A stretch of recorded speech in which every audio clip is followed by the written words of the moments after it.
injuring one. It happened after police say the driver failed to yield to traffic and then attempted to avoid vehicles by speeding up. It led to a negligent driving charge. And as if the Tri-Cities hasn't already been put on the map with its rich history, from Native American heritage to Lewis and Clark and to the Manhattan Project, even innovations happening in our own backyard. But a little race in September is adding to that list. The Ironman 70.3 ranked highly by those who competed. We'll talk that story and more coming up as you start your day with us right here on Action News. Good Monday morning, everybody. I'm Dave Furtado. And I'm meteorologist Jefferson Donovan. And Jefferson, I got to say, it's kind of cool to see how highly ranked the participants of the Ironman ranked this area. So we'll get to that in a little bit. It's pretty cool stuff, honestly. Sure. I'm looking forward to it. Yeah, absolutely. Also, I'm looking forward to the day in terms of the sunny skies. I'm hoping we'll see more of that. And I know we saw some clouds yesterday, but as we work our way into the start of the work week, are we going back to the sunshine? Not quite. As we get towards Wednesday, we're going to have a better opportunity to see that sunshine, but today we'll feature more clouds in the sky, and tomorrow will also feature more clouds in the sky with an added chance of precipitation tomorrow. Now, as we look outside in Yakima this morning, we're not seeing too much in the way of active weather. I know we did see some showers yesterday.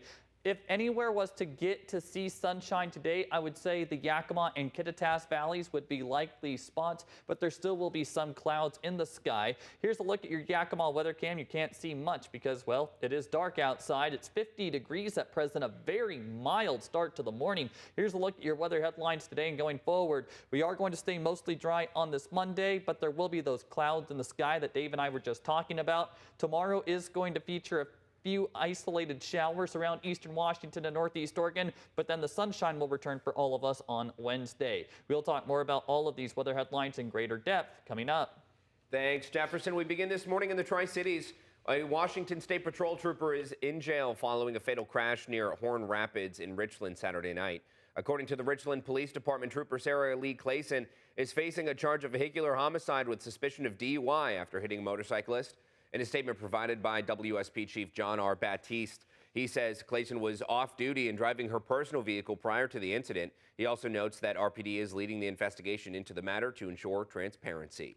Now, the victim of the crash has not yet been named as of this time. Clayson, who is on a 72-hour hold, is likely to have her first hearing on the incident later this morning. And a car crash Saturday night in Benton City left one dead and one injured.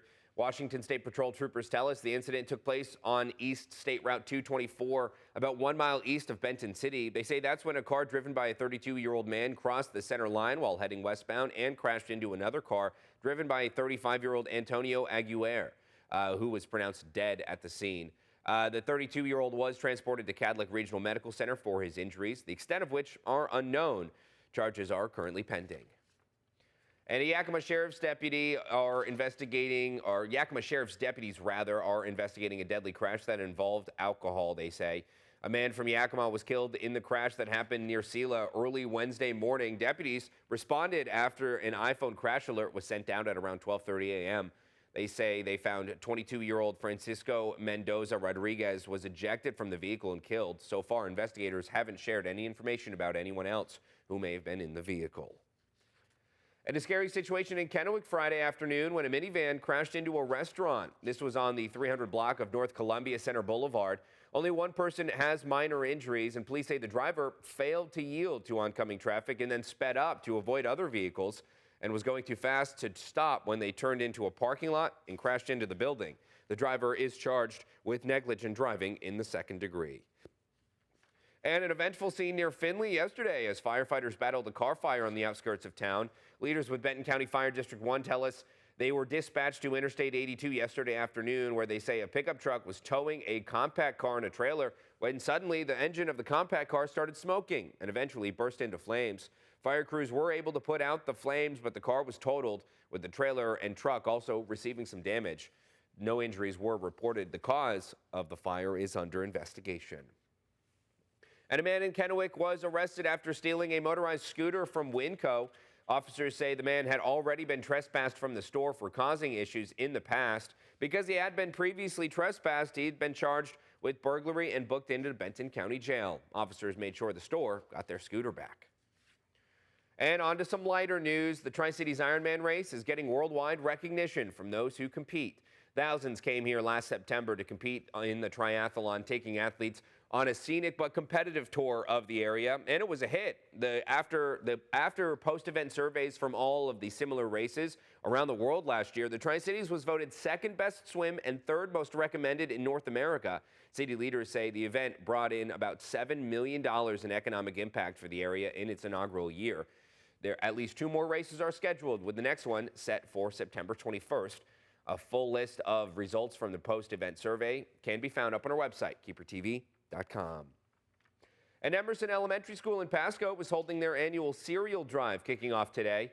For most of March, donations of cereal boxes can be dropped off at Emerson Elementary's front office during school hours. The effort aims to get breakfast food into pantries to help alleviate food insecurity experienced by many when school meals are unavailable. School leaders said in a statement that the drive not only supports the students' physical well-being, but it also helps families feel cared for and that it makes a real difference. The drive goes until the 26th.